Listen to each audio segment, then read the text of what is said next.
'Cause like a winter tonight, I thought I would always have light. The quick flash that you gave to me, so dark I could barely see. Looking. Welcome everyone, and thank you for joining us today. We have a very special show. We're going to be talking about a hot topic, Common Core. We're going to find out what it is and where it came from. Our special guest today is Dr. Duke Pesta. He's professor of English at the University of Wisconsin and the academic director of FreedomProject Education. Thank you very much for joining us today, Dr. Pesta. Thank you so much for having me. Well, this has been a very hot topic, especially among conservative Republicans, about this Common Core. I know a lot of other parties are concerned as well now as it seems to be rolling out. What is Common Core?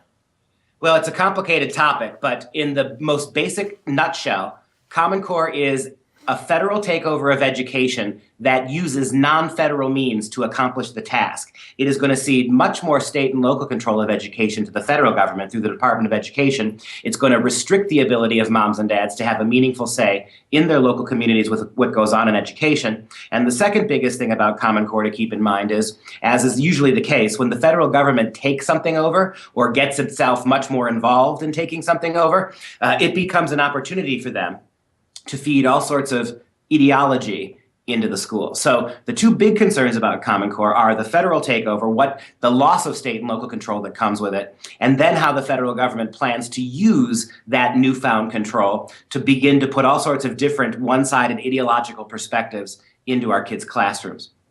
Interesting. Can we elaborate a little bit on the local control? Why is local control better than having the feds control it?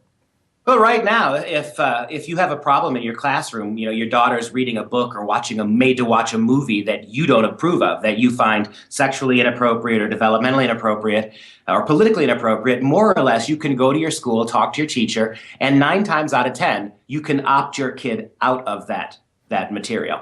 But once this gets fully federalized and once every aspect of the American classroom is linked to national standards that have to be tested nationally, there's no way for you to opt your kid out at the state and local level. Think about it this way. You're going to have to dial 1-800 Department of Education to opt your kid out. How much Muzak do you think you're going to have to listen to before Arnie Duncan picks up the phone at the Secretary of Education, right? So right now, we have a lot of freedom at the local level to opt our kids out, to change things, to protect what our kids are seeing. Once this gets nationalized and once all that national curriculum gets standardized tests, it's going to be really hard to have any impact at the classroom level.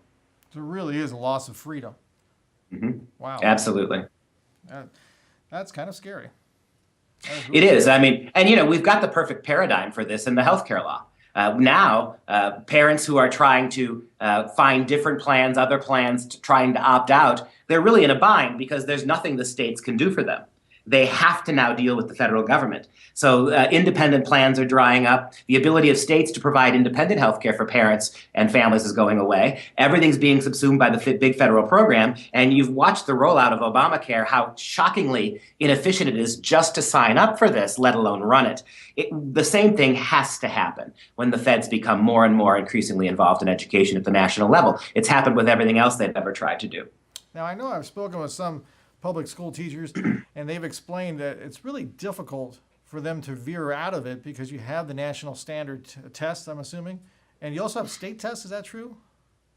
Well, most state tests are being phased out slowly in favor of the overarching national test. That is yet another example of what's at stake here. In the same way that the healthcare law is it really forces states to become bookkeepers and tax collectors for the national health care law. The same thing is happening now in education. State and local school boards and state boards of education are finding that given the cost of all of this, given the bureaucracy involved, given the heavy hand of the federal government behind this, it doesn't make sense anymore to offer exams at the state and local level. All that now is quietly being ceded to the federal government, and their one highly expensive set of tests, that's going to be the means, not just that our students are evaluated, but even teacher performance increasingly will be evaluated exclusively on these national tests and not by what goes on in the classroom, that which the teacher actually has some control over. And it doesn't seem to be anybody's immune. I know some of the private schools, when I've spoken to their principals, they were kind of upset because the national standard test will even be required for their students. Is that true? Well, no private school has of yet been compelled to take Common Core. The shocking and really sad thing is about 75% of our Roman Catholic schools have taken it without even being asked to. 75. About half of our 75. Wow. About half of our Methodist, Lutheran, private Christian schools have taken it, about 50-50 there, without even being asked. And it's not so much that the private schools are feeling like they're being ordered to take it. Here's the other thing about Common Core. The same fella, a guy by the name of David Coleman, who oversaw the writing of the Common Core standards. He was the architect of Common Core. This is a man who's never been a classroom teacher. This is a man who has never been elected to any office that you and I as taxpayers have control over. He was put in charge of overseeing Common Core. No sooner did he write the Common Core standards than David Coleman became the CEO and president of the college boards, where the same guy who got to write Common Core is now rewriting our standardized tests, our SATs, our ACTs, the exams your kids have to take to get into college. He's rewriting them to conform to his Common Core standards. That's why your private schools are terrified, because our kids in private school who haven't been Common Core educated, are they going to be prepared to take Common Core aligned SATs to get into college? So simply by allowing the same unaccountable individual to do both jobs, it's basically a kind of, I call it educational extortion, whereby they're already transforming the test that every kid has to take to get into college to conform to the SAT. That means private schools are terrified that their kids won't get into good colleges, so they're volunteering as a way of heading off what's coming down the road. That's a very convoluted and indirect manner of manipulation.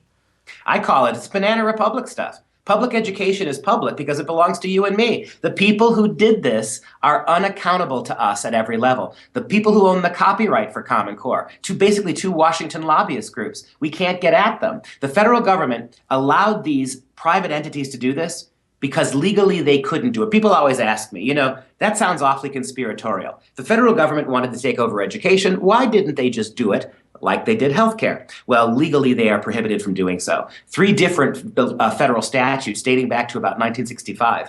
They prohibit the feds from creating national curriculum or national standards. So what they did is they allowed these crony groups, a couple of public lobbyist groups, to draft all this material and to copyright it. But how did it get into your public schools? These private groups had no ability to put this in your schools. Only the federal government could have done that. And that's the Race to the Top program. Back in 2009, when the president was stimulating things, you may recall, right, banks and car companies, he also decided he wanted to stimulate education. So at the federal level, he worked with Secretary of Education Arne Duncan to create the Race to the Top program. That was basically a big federal giveaway of taxpayer money that went directly into state departments of education. Every state in the union was encouraged to apply for these Race to the Top grants, and most received them. Any state that received Race to the Top money was obligated to adopt the Common Core standards when they were finally written. And so that's how the federal government put it in place. And so you see what it is. It's basically a bribe. They bribed schools with a lot of money to take a set of curriculum standards that nobody had ever seen. And that once you took the money, New York, I think, was the first state in the union to receive a Race to the Top grant. They received about $700 million federal dollars back in 2009, 2010. That money went right directly into their education department budget. The only stipulation for taking that money was when the Common Core standards were finally rolled out, New York and about 44 other states had to take them then. And that's how we got here. States were bribed to take it. So the feds didn't write the standards. They allowed cronies of theirs to write it. And then only the federal government could have put in your schools, and they did that through Race to the Top. Which is why, by the way, after 5 years of this nonsense, we have our first state governor, Bobby Jindal of Louisiana, who is now suing the federal government for the illegality of this. You already wiped out one question. I was getting ready to ask you about the money trail.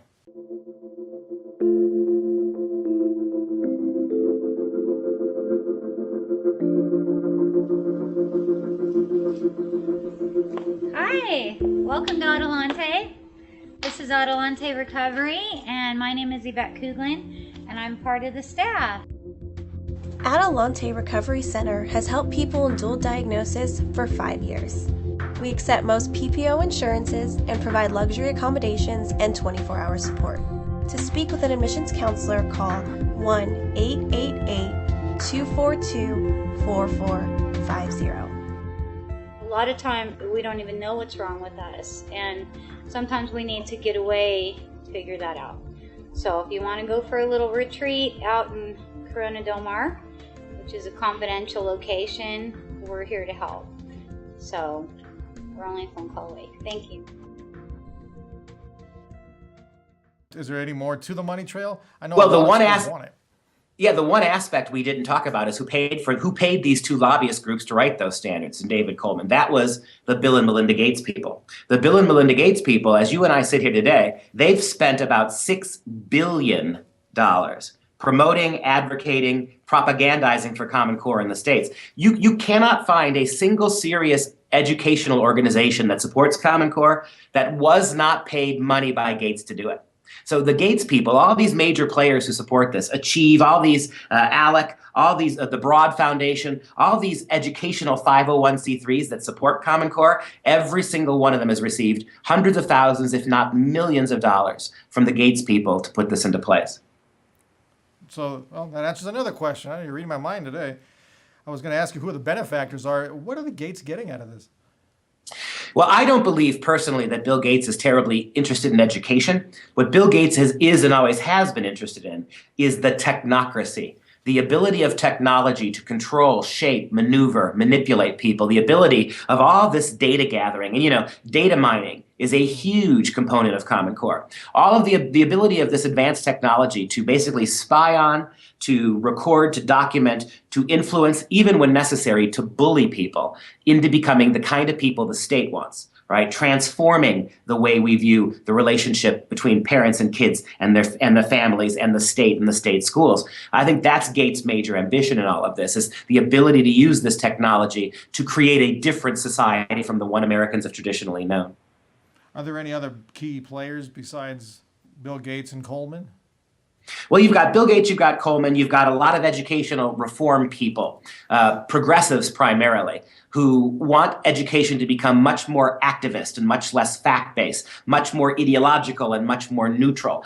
They see education as an opportunity to control, manipulate, and shape students, to make them political creatures, not necessarily better educated creatures. So there's a whole host of people on that side of the issue who support this. But the big money people are the private textbook companies like Pearson Publishing, who are the ones that have been given the exclusive government contract to begin to disseminate and propagate and score these exams. They make about $30 for every test your kid takes, and that's a lot of money. They're the same people like Pearson Publishing who are producing the textbooks, the worksheets, the teacher manuals to help our teachers learn how to teach Common Core. There's billions of dollars benefiting those companies. It's been estimated that about 70% of American school districts are going to have to update their technology in order to do the kind of testing that Common Core requires.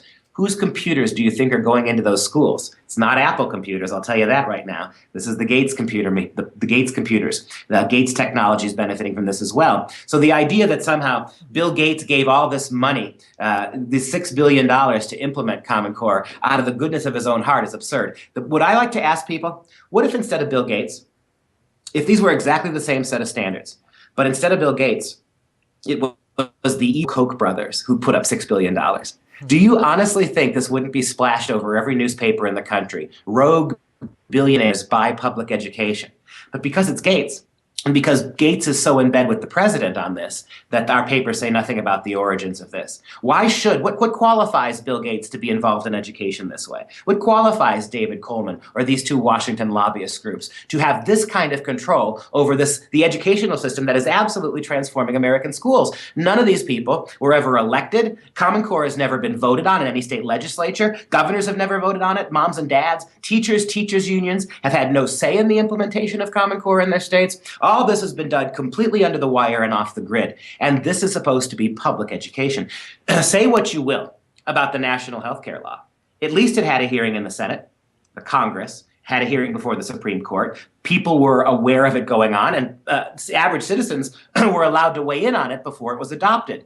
None of that was done with Common Core. And I believe Common Core is every bit, probably more dangerous and transformational for America than even the national health care law. And we've been completely disenfranchised as states and as individuals and as voters. That's an excellent point.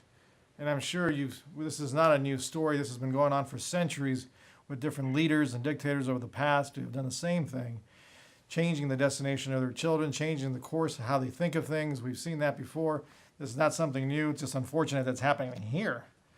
And you make a great point too. We didn't have a voice on this matter at all. The sad thing is it really didn't specify a specific location to try it out. That's what always blows my mind away. Why would you implement a program like this that's never been tested on the entire country and not just try it in a little small area and segment and see if it works and see if everybody agrees with it and how they enjoyed it? Well, there were 3 states in the Union that actually got Common Core a little early. They were test states. They were Florida, New York, and Kentucky. They've had the testing for a couple years longer than the other states, and it's been a disaster, by the way.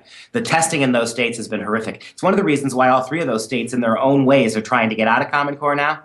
But they weren't test states. You're right. In the way that you described it would have been nice if we had seen this on small scale. The whole country had been allowed to participate, all sorts of different interaction to see if it worked or not.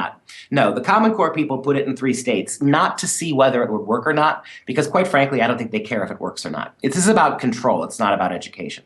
They aren't terribly worried about how effective this is as an educational paradigm. The education is secondary to the ability to control, the ability to replace what our kids have been learning, the ability to shape the narrative and the message. And so that's what they were looking to see in New York, Florida, and Kentucky. They didn't expect the kind of blowback they're getting, and they still didn't nationally. But here's the thing. All this got started 5 years ago. It's been dug really deep. Billions have been spent on this. Legislation has been passed. States have been bribed to take it. And states that try to get out of Common Core now are actually being blackmailed by the federal government if they try to get out of it. And yet, the people who support Common Core will look you in the eye and tell you it's state-led. If it's state-led, then why did the feds have to put it in? And why is the federal government trying to blackmail states that want out of it by threatening to sue them, by threatening to withhold money? That can't be state-led. This was dug deep 5 years ago. Billions of dollars, federally and privately, have been spent on it. Much of the teaching instruments in the classroom, the worksheets, the textbooks have already been replaced. All that new stuff's been put in. Now moms and dads, after 4 and 5 years, are beginning to see it. But all that's already been done. So now you're getting states saying things like, well, we don't like it either, but so many billions have been spent and all the teachers have been trained and we've got all the new materials in, we really can't get rid of it now. So something wicked like this gets put in, dug deep, and I'm hearing from legislators all across the country, well, if we could go back and get rid of it, we would, but all this time and energy and effort, we're just going to have to see this through, which I think is shockingly stupid, but that seems to be the mindset of a lot of people. That is a shock. Last question I have before we wrap up part 1 of this very interesting segment. I've heard rumors, maybe they're not, that the people who originally designed it, I think it was a board of governors, and I don't remember who else was part of it, none of them were teachers.